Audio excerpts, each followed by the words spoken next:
I have two great entrepreneurs, Tom House, founder of Mustard, and Rocky Collis, co-founder and CEO of Mustard. Welcome to the Playbook.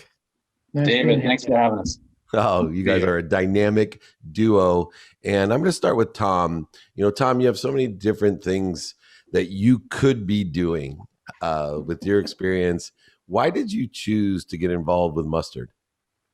I'd like to say it was well planned out. It wasn't. It's like the rest of my life. It's all happened organically, but it just seemed to be one of those zeitgeist moments.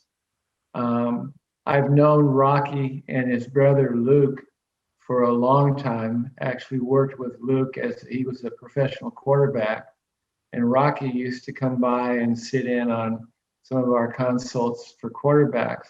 And one day somebody, I don't know who, our partners, that actually asked, I wonder how many athletes go home that could have been a Nolan Ryan or a Tom Brady that, because of lack of information and instruction, never realized that they could. So that and Rocky, was it you that came up with it? I really can't remember. I think it was really Jason Goldsmith, who's our other co-founder, that had the idea for this. Jason's we think the top mental performance coach in the world. And David, I'll just tell you, it's fun for me hearing Tom House say he thinks he's lucky for being involved in this. For me, I grew up reading Tom House books. I keep one of my books from when I was a kid behind me on the shelf there. It's my actual copy that I marked up, Nolan Ryan's Pitcher's Bible. And so for me now to get to work with Tom House is a ridiculous treat. I'm a recovered lawyer like somebody else on this call. For me, I had just kind of started this career as an entrepreneur. I was honored, lucky. I got invited to be a co-founder in this company, Re-Inc., with 4 members of the U.S. women's soccer team. And I was helping to run that. And Tom and Jason really came to me with this idea of, what if we could take everything Tom House does with the best athletes in the world and we could provide it to kids everywhere? What kind of difference would that make in the world? For us, we look at the problem as 70% of kids quit playing sports by the time they're 13 or 14. And we really think, as Tom said, that's because that's the age where if you don't have access to decent coaching, sports become not so fun. You're getting your butt kicked all the time. It's starting to get competitive. Nobody enjoys that. We think with technology and with partnerships with literally the best coaches of all time, that starts with Tom, we can start to change that. We can start to give kids access to real coaching at a younger age and give them a chance to keep playing sports. And that's how we think we're gonna change the world. I think you're right too. And I think one other aspect, and I've read Tom's book as well, and it's curiosity. I think part of the problem why kids are quitting is without proper instruction, without the knowledge base of having things to work on beyond just hitting a baseball off a tee or off a wire, that when we create the imaginative side of being curious and to understand what we have control of beyond just our arms, it becomes something that is very exciting, even if their performance, I've seen young people in your program where they may not be the best, but because they have a curiosity, imagination, and a guide there, they feel they have the potential to be the best. And I think that potentiality is something that Mustard provides that is even more important than the instruction, is that if we can see what we can be and have a desire to be that, we can change lives beyond the field, because then they apply what you guys do beyond throwing a football or a baseball into life. Tom, how important is it to inspire the curiosity and the education component beyond, just pitching or passing? Well, David, you're queuing this up perfectly for me. Thank you. You're welcome. The science and the research on youth athletes say that if we can keep kids playing a sport through high school, that their adult abilities to deal with adversity, to understand empathy, to enjoy affiliation, and to have fun using sports and the power of play, they're better, healthier human beings, mentally and physically. So it's not just being able to throw a baseball or a football. it's like you mentioned, it's a life skill. Sports skills are life skills. And you also hit part of our mission statement. We want to inform, instruct, and inspire the youth of the world to become the best they can possibly be.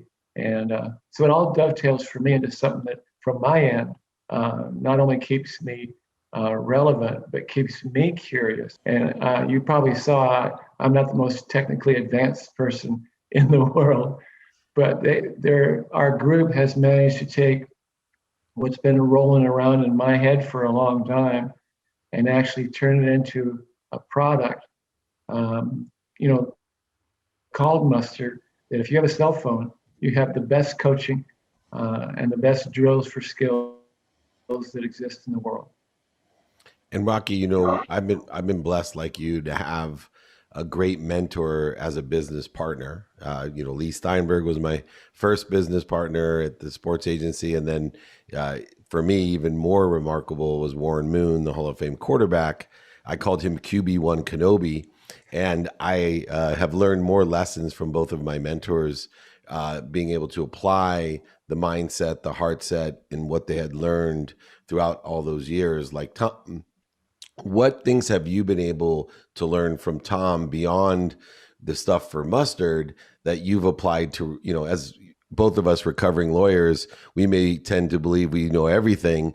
What have you learned about business that they may not even real? Like, I get these genius moments from, especially Warren, who's not a lawyer like Lee, these genius moments, and I'll look at him and go, dude, that's amazing. And he's like, what? I just learned that a long time. I'm like, whoa, were there any epiphanies for you that you've been able to apply to business that you've learned from the Mustard genius of Tom House? So many that the tough thing really is figuring out which ones to highlight. But look, the company started in large part, as Tom talked about, because I was going to his morning chalk talks. I wasn't doing that just for fun. I was busy. I was practicing at a big law firm at the time, and I had kind of a long commute. And I would go out of my way and I would spend half an hour at USC where Tom was training all these athletes. And it was really because, my brother was there. It was cool. There's all these NFL guys and Major League Baseball players in the same training facility. But I would go on the days that Tom was talking about strategy.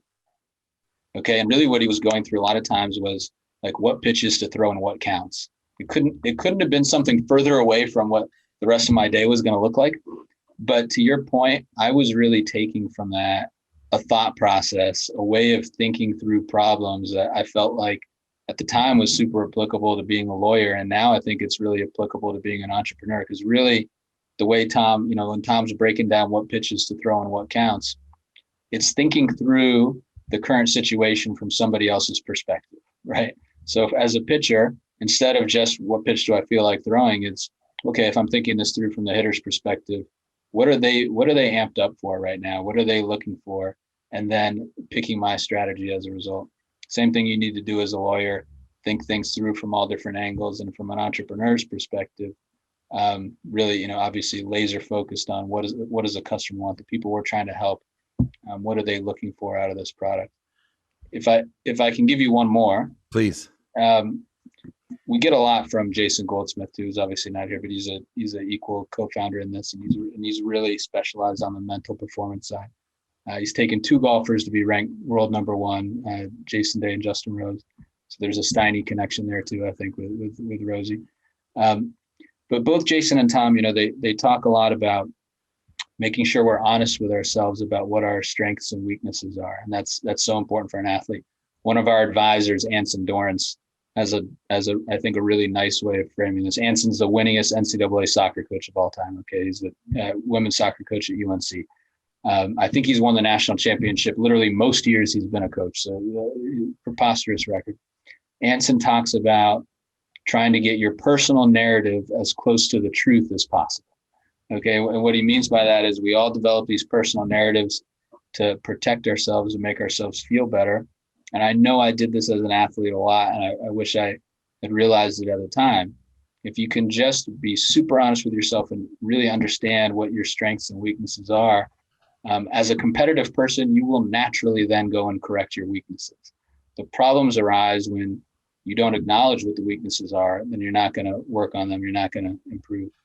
It's literally the same thing we try to do with every person working in this company. Just no judgment, no ego, just really try to get our personal narratives close to the truth, both as a group and individually, and then improve from there. So that's all from, we're lucky we've got these brilliant coaches' minds that teach us how to be better at business for sure.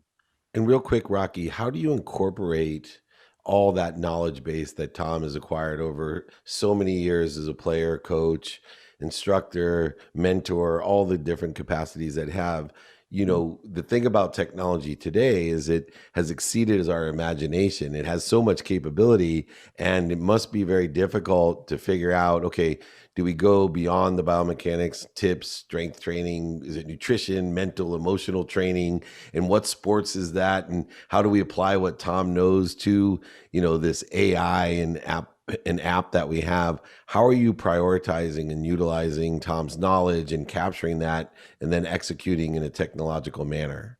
Yeah, no, that's a great question. I'm glad you asked that. So I would say, you know, we really think about that in two different parts. One is for right now, doing the biomechanics piece through computer vision, through artificial intelligence. So I'll tell you about that. And then the second part is really layering on top of that all the additional content, all the additional learnings we want to get to people. So on the biomechanics piece, just that piece in terms of what you're talking about is really complicated, right? Because no sensors, we're using just iPhone video or Android video, you know, whatever phone somebody has. We can recognize a pitcher's motion from any camera angle. We pick up the camera angle. We calculate biomechanical data as a result of understanding the camera angle. We're picking up every joint location over every frame of the video, right? So if you're just to look at the back end data, I mean, it's not helpful to me. It's like 10,000 lines of numbers and it's unlabeled. And even, you know, I've pitched in the minor leagues and a reasonably intelligent person, but I have no chance of making sense of this stuff. The incredible thing about Tom is that for 45 years, he's been studying those 10,000 lines of numbers with marker systems, and he's boiled it down. I mean, literally going back to Nolan Ryan, this is what he was doing with Nolan, boiling that data down to 9 key mechanical variables that are actual teachables you want to give somebody, and particularly a young person. So on the biomechanics piece, really what we do is, all right, we're not just giving every kid 10,000 lines of numbers to dive into and get lost in. We're giving them 9 tests, pass, fail. Whichever of these you fail, you get drills and exercises as a result that are specifically recommended for you. And each week we recommend one variable for the kid to work on. Tom has a regression analysis, so we know which variable you should address first. If you're failing 4 or 5, we can boil it down to start with 1. So that's the first thing. Now, to your bigger question, really we see this technology as a hook to pull people into our community. Okay, so really what we're building, what we're creating is a social platform where any person can get personalized instruction. So you've followed this kind of trend for vertical social networks, and really I think that's what we're building within the human performance space. And I see these applications that we'll build with Tom, with Jason, with Drew Brees, you know, with Nolan Ryan in baseball, Anson and Mia Hamm in soccer. Those are hooks to bring people into our network. And then we'll layer on top of those applications a lot of content, live content, recorded content, where people are getting more in-depth instruction on nutrition, on functional strength, on mental performance from Jason. So long-term, we'll do more with artificial intelligence and computer vision. But for now, it's going to be broken down that way, where the computer vision side is mechanics and everything else is content. And then, Tom, you know, I know technologically you may not be the most advanced of all people, so I want to throw you a little bit of a slider. Hopefully it won't be too challenging, but, you know, there's a human aspect. And I'm like you, Rocky, that my life changed by playing college sports. And I was an average Division III athlete, but I would tell you that my success is generally found between the sidelines in the locker room and the training that I did and what I learned from playing sports.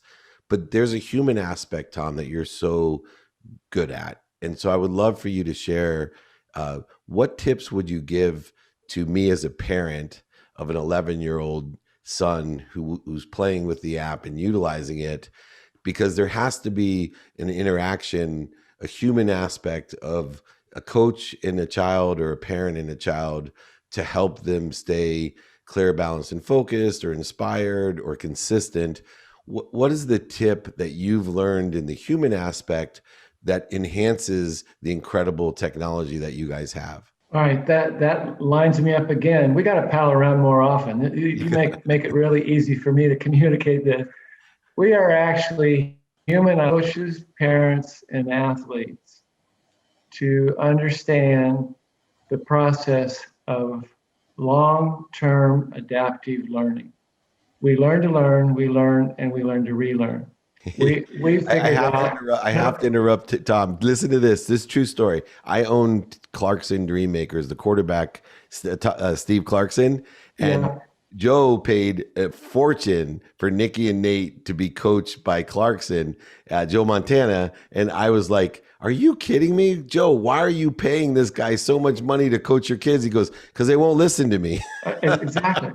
No, teenage boys are designed to piss their dads off. It goes way back when. But the idea here is, and I think we're going to be as good, maybe even better at working on this part of the equation as we are with biomechanics, where we have a statistically validated model. We're going to empower parents and their athletes to understand how to reframe learning styles, understand, number one, the way that you teach, and number two, the way that your child actually learns. And hopefully through sports, bring a little bit more peace to the home front in this crazy world we're living in right now. So again, I think sports is the closest thing that we can possibly come to, where you can learn all the life lessons, all the necessary parts of competition in life, and have it be fun at the same time. So that's how it all kind of mixes together. Rocky, we're going to finish up here with both of you guys. So I'd love for you to share, I have, great one-liners, great pieces of advice, et cetera. You guys have been involved in this for so long at such a high level. What would you tell your Little League team, when you're utilizing the technology as a coach? What would you tell them either the perspective, objective, or mindset should be playing and utilizing technology with playing? What advice would you give the kids when you're presenting this to them? You want to start, Tom? Sure. I'll see if I can set you up like Dave sets me up. This is what I actually, whether I'm dealing with 12-year-olds, 22-year-olds, or 32-year-olds, I look them in the face and I say, you're probably never going to be the best person on the field. Just take it to the bank. We're playing in games of failure, coached by negative people in a misinformation environment. You're going to fail more than you're going to succeed. But if you be the best that you can be, when you go between the lines, you can't be Nolan Ryan, you can't be Tom Brady, but you can be Rocky or David or Tom House. Go out and be the best you can be. And if you've done that, then you literally have become a big leaguer in everybody's mind. So that's how we started off with. Give them permission to fail. Don't judge by the outcome, judge by the process. Does that help you, Rocky?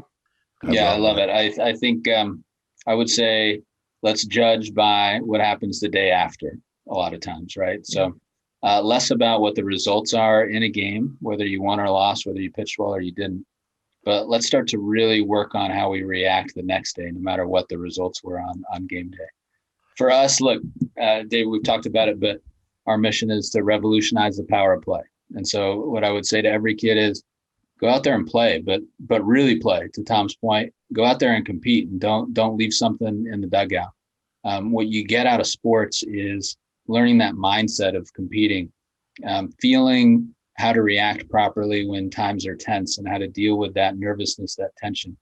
I was talking to a parent the other day who was talking about how their kid was very nervous pitching and didn't react well to it, ended up walking everybody. And I said, it's funny, another way to describe nerves is you have adrenaline, right? And so the pitcher that we say is super fired up and really firing on the mound, you might just describe that guy as nervous, right? It's the same. The scientific stuff going on the inside is probably the same. So really work on that. Work on reframing your competitiveness the adrenaline you have going. Work on learning how to compete. And that stuff's going to carry you throughout life, no matter whether you got Rocky Collis level talent, which is not going to take you to the big leagues, or you got Tom House level talent that's going to take you all the way. You're going to learn a lot from that. It's going to do well for you. Well, I'll tell you, just to finish up what I've learned about you two, Jason, your company, the books that have been written as well. Three things come to mind. One, that it's simply just do your best. If you do your best between those lines, you're a big leaguer. Two, learn something. You should always learn something and have fun. Those were the three things. I've done a lot of due diligence. If, parents, coaches, and technology out there can help everyone do their best to learn something and to have fun, we're all going to be a lot better off. And you guys are leading the way. You should be extremely proud of you. I'm a parent of 4 children, and what I've learned as a parent and a coach from both of you and Jason, I appreciate so much. And anything I can do to support what you're doing to support so many kids so they can experience what we really, as successful adults, enjoy the most, those childhood experiences of playing between the lines. So thank you both so much. It's been a blessing and an honor.